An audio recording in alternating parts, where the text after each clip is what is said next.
Ciao, bentornata su questo canale. Se invece sei nuova ti do il mio benvenuto, sono Virginie, interior designer e mi occupo di case che rappresentino al 100% chi deve viverle, dalla consulenza all'intero processo di ristrutturazione. In questo canale affronterò il tema casa cercando di darti suggerimenti utili affinché tu possa avere la casa dei tuoi sogni, una casa che ti rappresenti nel profondo e dove ti sentirai sempre a tuo agio. Oggi vorrei affrontare un tema molto sentito, il bagno piccolo. Voglio condividere con te alcuni trucchi per farlo sembrare più grande, renderlo funzionale e, perché no, anche trendy. Prima di cominciare, se ami tutto quello che riguarda l'argomento casa, ricordati di iscriverti al mio canale per avere maggiori informazioni su questo tema.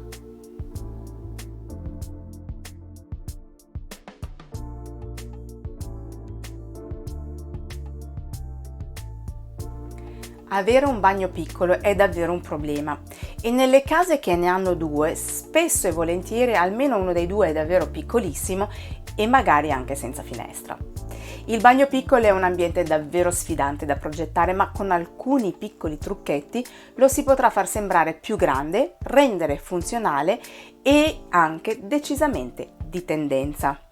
Vediamo insieme. La prima cosa da fare è misurare lo spazio a disposizione per capire come muoversi e comprare elementi proporzionati. Ci sono delle norme specifiche sulle distanze minime tra gli elementi fissi come WC e bidet. Una volta individuati e posizionati correttamente potrai decidere lavabo con o senza mobile, doccia o vasca e poi tutto il resto. Per quanto riguarda il lavabo, evita di appoggiarlo o incastrarlo in grossi mobili che appoggiano a terra. Meglio mobili sospesi, semplici assi o strutture leggere e aperte. Poter vedere oltre o avere dello spazio a terra amplifica visivamente gli spazi.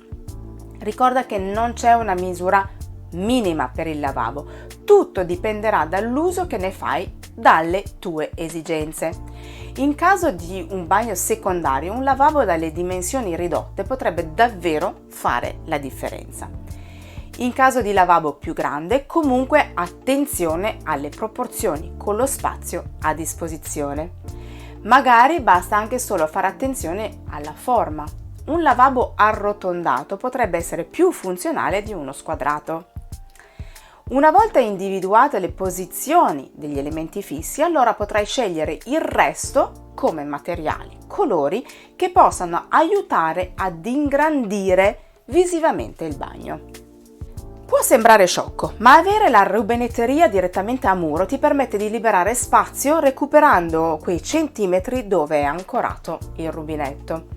Un rubinetto a muro dà un tocco di stile al bagno e risulta super funzionale anche per la pulizia. Non ci sarà quel fastidioso alone che si crea sul lavabo intorno al rubinetto. Sai di cosa sto parlando.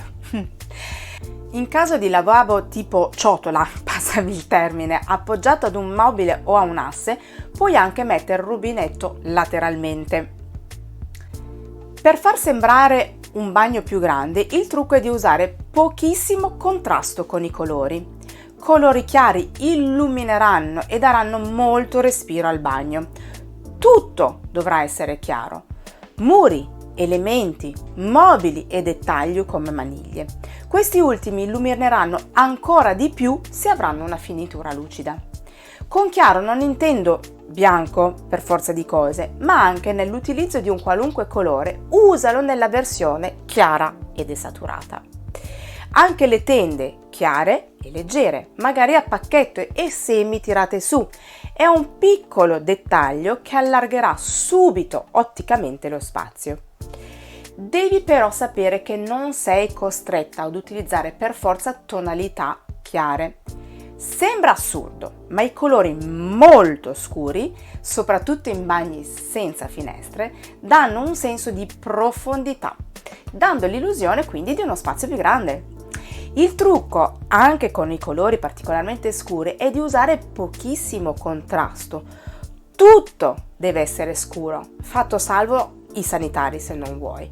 Un'altra furba strategia è quella di usare colori lucidi, in modo da riflettere la luce dappertutto. Come per i colori chiari non significa bianco, così colori scuri non significa per forza nero, ma colori intensi e luci basse per rendere un po' tutto teatrale.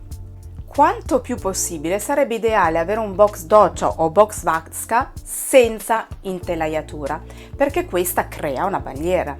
Sicuramente dove deve per forza esserci, questa deve essere il più minimale possibile e chiara. Se scegli colori scuri va da sé che andrà bene scura, ma sempre minimal. Dove è possibile puoi anche mettere un semplice pannello fisso. Ovviamente in caso di doccia senza porta bisognerà fare particolare attenzione allo scarico, che sia più grande del normale per non trovarsi l'acqua in giro per il bagno. In caso di vasca puoi optare per una tenda. Una volta aperta non creerà nessuna barriera visiva e aggiungerà un tocco di colore al bagno. Carta da parati o piastrelle dalle fantasie grandi aiutano a dare l'impressione di un ambiente più grande. Più la fantasia è grande, più lo spazio sembrerà ampio. In questo caso andare fuori scala e fuori proporzione è assolutamente consigliabile, quindi libera la creatività. Se non ami le fantasie grandi, puoi decidere di prendere pattern piccoli solo a condizione che siano tono su tono, con pochissimo contrasto. Questo darà l'impressione di un colore più che una fantasia. Se la fantasia che ti piace è particolarmente forte, piena, potrebbe essere il caso di usarlo solo nella metà alta del muro e piastrellare l'altra metà per alleggerire un pochino. Laddove tu non vuoi usare la carta da parati ma piastrelle, un trucco per far sembrare il tuo bagno più grande è di piastrellare tutti i muri fino a soffitto. Questo darà un bel effetto al tuo bagno. Come per le fantasie, l'ideale è usare piastrelle molto grandi e evitare il più possibile la vista delle fughe. Non è obbligatorio avere tutti i muri con la stessa piastrella. Puoi cambiarla nella zona vasca doccia, sempre con l'accortezza di usare poco contrasto. Per quanto riguarda il pavimento, oltre a piastrelle grandi, è un'ottima idea, usare la stessa piastrella anche al posto del piatto doccia. Il cambio di materiale crea un confine e questo rimpicciolisce lo spazio. Se non hai la doccia ma una vasca incassata, puoi pensare di rivestire il muro con la stessa piastrella del pavimento. Lo specchio riflette la luce e questo amplierà immediatamente lo spazio. Quindi pensare ad un grande specchio che prenda tutta la parete, magari fino al soffitto, sarà davvero di grande impatto. Questo vale soprattutto nei bagni senza finestre, perché sarà lo specchio a fungere in qualche modo da finestra, riflettendo e moltiplicando la luce della stanza. Ovviamente una sola parete, evitando l'effetto ripetizione all'infinito, specchiando tutte le pareti o anche solo le pareti opposte, perché in questo caso l'unica cosa che si avrà è un gran mal di testa. Creare un piccolo davanzale lungo tutto il muro su cui poter appoggiare degli oggetti è un altro valido modo per ampliare otticamente gli spazi.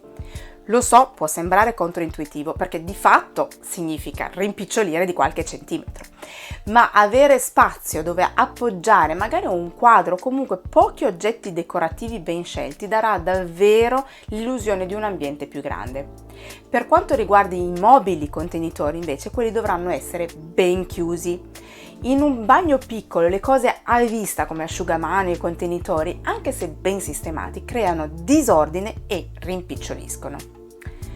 Con queste piccole accortezze anche un bagno piccolo può diventare funzionale e di tendenza, quasi un piccolo gioiello della casa. Spero che questo video ti sia stato utile, ma se hai dei dubbi, come sempre non esitare a scrivermelo nei commenti. Se poi il video ti è piaciuto fammelo sapere con un bel like e se non l'hai ancora fatto ricordati di iscriverti al mio canale e attiva anche la campanella così non ti perderai i prossimi video. A presto, ciao!